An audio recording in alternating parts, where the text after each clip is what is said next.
السلام علیکم ورحمۃ اللہ وبرکاتہ۔ جنت سے متعلق بعض روایات آج آپ کے ساتھ شیئر کروں گا۔ پہلی روایت جو ہے اسے حضرت ابوبکر الصدیق رضی اللہ تعالی عنہ کی صاحبزادی حضرت اسماء بنت ابی بکر رضی اللہ تعالی عنہ فرماتی ہیں کہ میں نے حضور اکرم صلی اللہ علیہ وآلہ وسلم کو فرماتے سنا۔ حضور صلی اللہ علیہ وآلہ وسلم کی خدمت میں سدرۃ المنتہا کا ذکر ہوا تو فرمایا کہ اس کی شاخوں کے سائے میں سوار 100 برس چلے گا، یا اس کے سائے میں 100 سوار سایہ لیں گے۔ راوی کو شک ہے، اس میں سونے کے پتنگے ہیں، اس کے پھل گویا مٹکے ہیں۔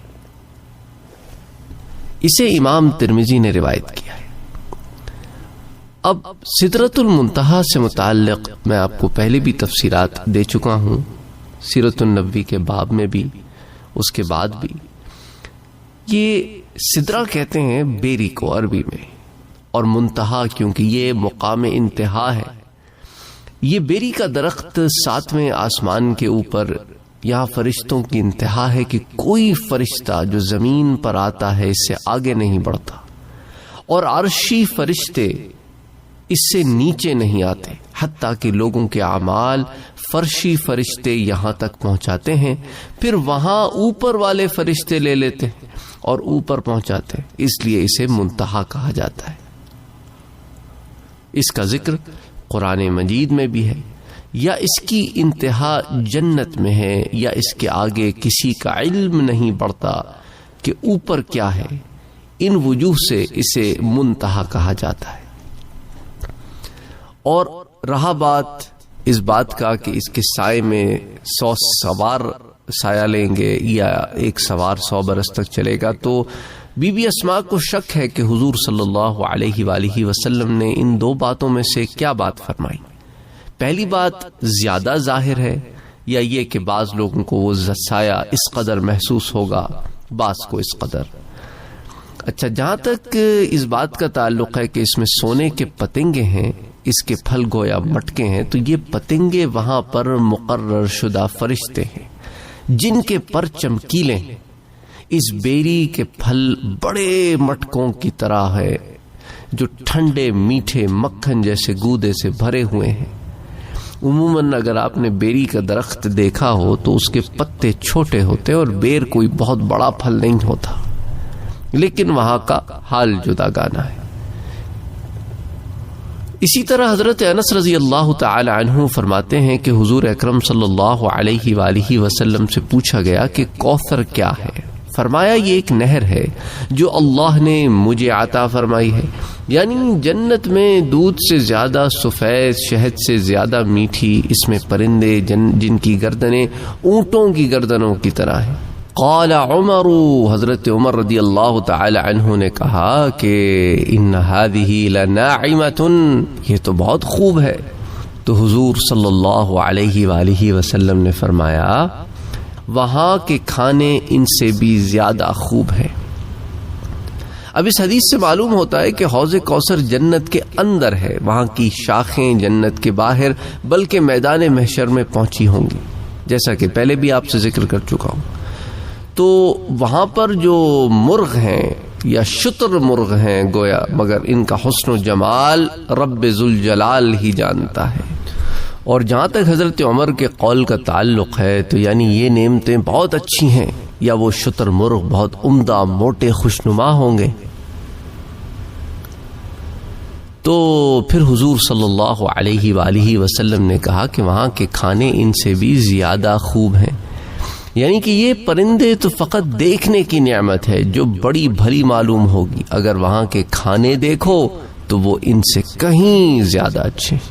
لوگ اکثر مجھ سے سوال پوچھتے ہیں کھانوں سے متعلق کہ جنت کے کھانے، اس سے بھی متعلق میں آپ کو پہلے دروس دے چکا ہوں، لیکن اصل بات تو میرا بھائی یہی ہے کہ وہاں کے کھانے دیکھ کے ہی پتہ چلے گا۔ ہم یہاں بیٹھے ان کو بیان نہیں کر سکتے، اسی طرح جس طرح میرے پاس اگر کوئی بہت لذیذ کھانا رکھا ہے تو میں الفاظ میں آپ کو اس کی لذت نہیں بتا سکتا، بہت ہوا تو کہوں گا کہ میرے پاس ایک بہت لذیذ کھانا رکھا ہوا ہے، اس میں یہ ہے، یہ ہے، یہ ہے، یہ ہے، پر اس کی لذت کا احساس تو تبھی پتہ چلے گا جب آپ اس کو کھائیں گے، اور اس کو جب دیکھیں گے تبھی پتہ چلے گا کہ وہ کھانا کیسا ہے۔ اسی طرح حضرت بریدہ رضی اللہ تعالی عنہ روایت کرتے ہیں کہ ایک شخص نے عرض کیا، یا رسول اللہ صلی اللہ علیہ وآلہ وسلم، جنت میں گھوڑے ہوں گے؟ فرمایا کہ اگر تجھے اللہ جنت میں داخل فرما دے تو وہاں نہ چاہے گا کہ سرخ یاقوت کے گھوڑے پر سوار کیا جائے جو تجھے جنت میں وہاں اڑا کر پہنچاتے جہاں تو چاہے، مگر ایسا کیا جائے گا۔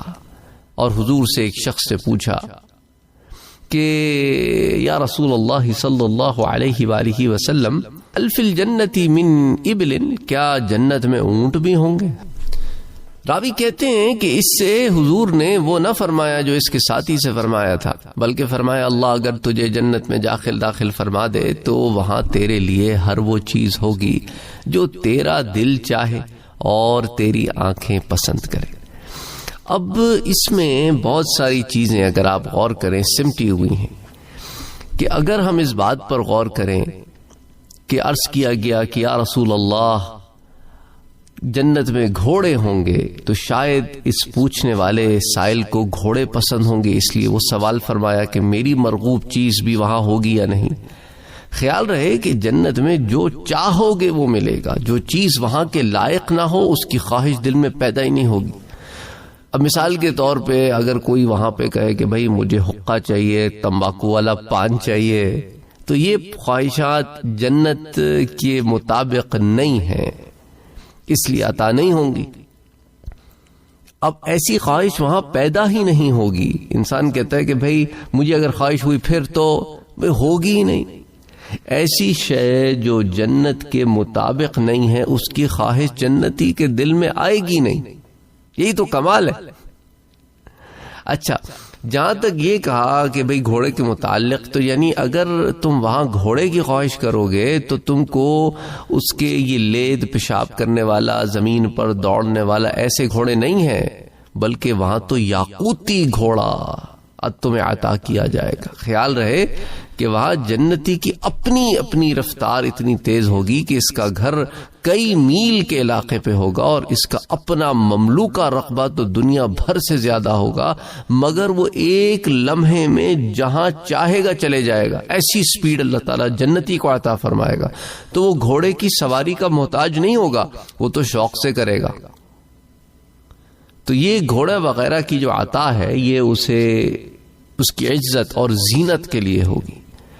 حضور صلی اللہ علیہ وآلہ وسلم معراج میں براق پر گئے، مگر اس دن حضور کی خود اپنی رفتار براق سے کہیں تیز تھی، اس لیے اس رات حضرات انبیاء براق کے پہنچنے سے پہلے آسمانوں میں اپنے اپنے مقامات پر پہنچ چکے تھے۔ حالانکہ ان سب نے نماز بیت المقدس میں حضور صلی اللہ علیہ وآلہ وسلم کے پیچھے پڑی تھی اور حضور کے بعد وہاں سے روانہ ہوئے تھے۔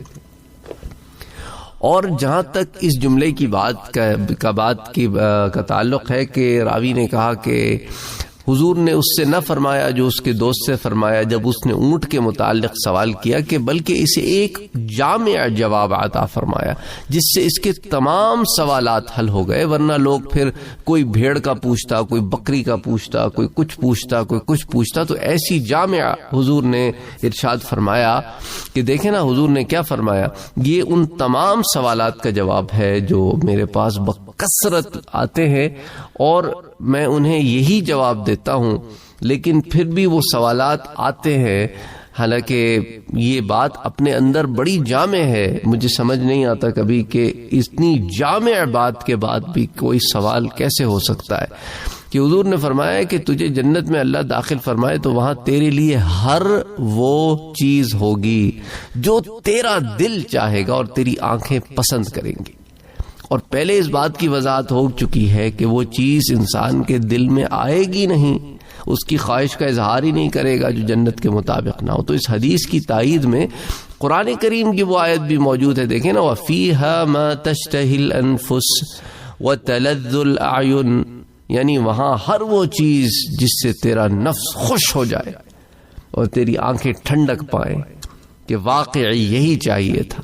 تو ان فرمانوں سے معلوم ہوتا ہے کہ جنت میں منہ سے مانگنے کی ضرورت بھی نہیں پڑے گی، بلکہ دل میں خیال آئے گا، ہر چیز سامنے ہوگی، حتیٰ کہ وہاں سے پھل توڑنے کے لیے درختوں پہ چڑھنا یا بانس سے ہلانا بھی نہیں پڑے گا، شاخیں خود جھک کر منہ تک آ لگیں گی. اچھا، اسی طرح حضرت ابو ایوب رضی اللہ تعالی عنہ فرماتے ہیں کہ حضور صلی اللہ علیہ وآلہ وسلم کی خدمت میں ایک بدوی حاضر ہوا، ایک بدو، عرابی، گاؤں والا، دیہاتی. کیا رسول اکرم صلی اللہ علیہ وآلہ وسلم، کیا میں دراصل گھوڑے پسند کرتا ہوں، تو کیا جنت میں گھوڑے ہوں گے؟ ملتی جلتی روایت ہے پچھلی سے. تو حضور نے فرمایا اگر تو جنت میں داخل کیا گیا تو تیرے پاس ایک یاقوت کا گھوڑا لایا جائے گا جس کے 2 پر ہوں گے، تو اس پر سوار تو کیا جائے گا، پھر وہ تجھے وہاں اڑا کر لے جائے گا جہاں تو چاہے. امام ترمذی نے اسے روایت کیا ہے. اب اس کے اندر جو 1-2 پوائنٹس ہیں وہ بات کر لیتے ہیں کہ بھئی اس کے سوال کا مقصد یہ تھا کہ گھوڑے کا وجود عبث ہے، مجھے دنیا میں گھوڑے کا شوق ہے، اگر وہاں گھوڑا نہ ہوا تو میرا یہ شوق کیسے پورا ہوگا؟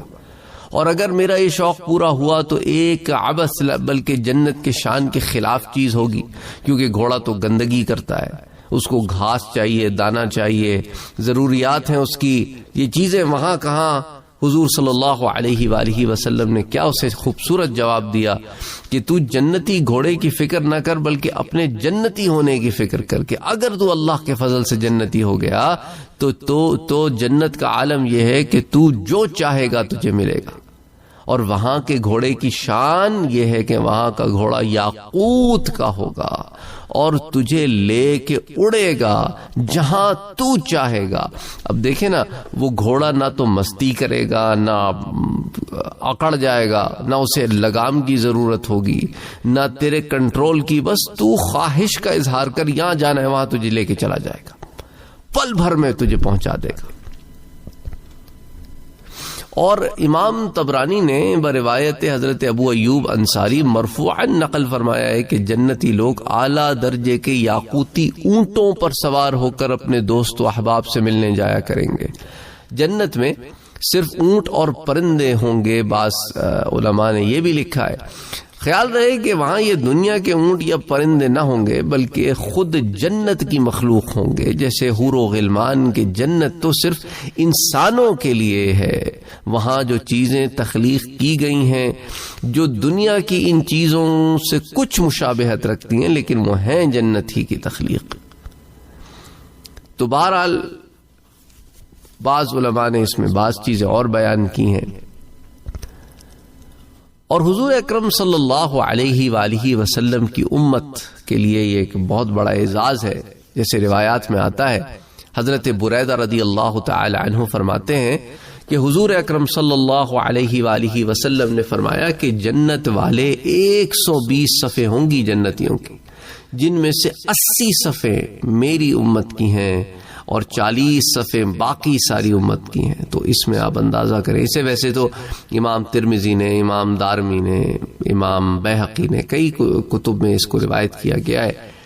تو اب آپ اس سے اندازہ کریں. ایک تو یہ کہ صفیں جو ہے نا وہ کتنی بڑی ہیں. یہ ہمارے خیال و وہم سے ماورا چیز ہے کہ 120 صفوں میں اتنے سارے لوگ. تو اب اس میں یہ ہے کہ خلاصہ یہ ہے کہ بھائی کل جنتیوں میں 2/3 حضور کی امت ہے اور 1/3 میں ساری پچھلی امتیں ہیں. 9 میں وہ لوگ زیادہ کہ وہ 1,23,999 نبیوں کی امتیں ہوں گی، مگر تعداد اشخاص میں یہ امت زیادہ ہے، لوگ اس میں زیادہ ہوں گے. خیال رہے کہ اولاً یہ امت تمام جنتیوں کی نصف ہوگی، پھر بعد میں اور زیادہ ہو کر 2/3 ہو جائے گی. لہٰذا یہ حدیث اس کے خلاف نہیں جس میں اس امت کو تمام جنتیوں کا آدھا فرمایا گیا ہے. اس کے اور بھی بہت سارے جواب دیے گئے ہیں، پر یہ جواب سب سے زیادہ قوی ہے. اللہ بہتر جانتا ہے. دیکھو نا، قرآن مجید میں بدری فرشتوں کی تعداد 1000 بھی فرمائی گئی، 3000 بھی، 5000 بھی، کہ وہاں اولاً 1000 آئے، پھر 2000 آئے اور آئے، پھر جس سے 3000 ہو گئے، 1000 اور، تو پھر 2000 اور آئے جس سے پھر 5000 ہو گئے. تو اینی وے کہنے کا مقصد ہے کہ تعداد میں اضافے کے بعد وہ 2/3 ہو جائیں گے، اضافے سے پہلے ہاف آف جنتی ہوں گے۔ اللہ تعالیٰ بڑا کرم کرنے والا ہے، بڑا رحم کرنے والا ہے۔ السلام علیکم ورحمۃ اللہ وبرکاتہ۔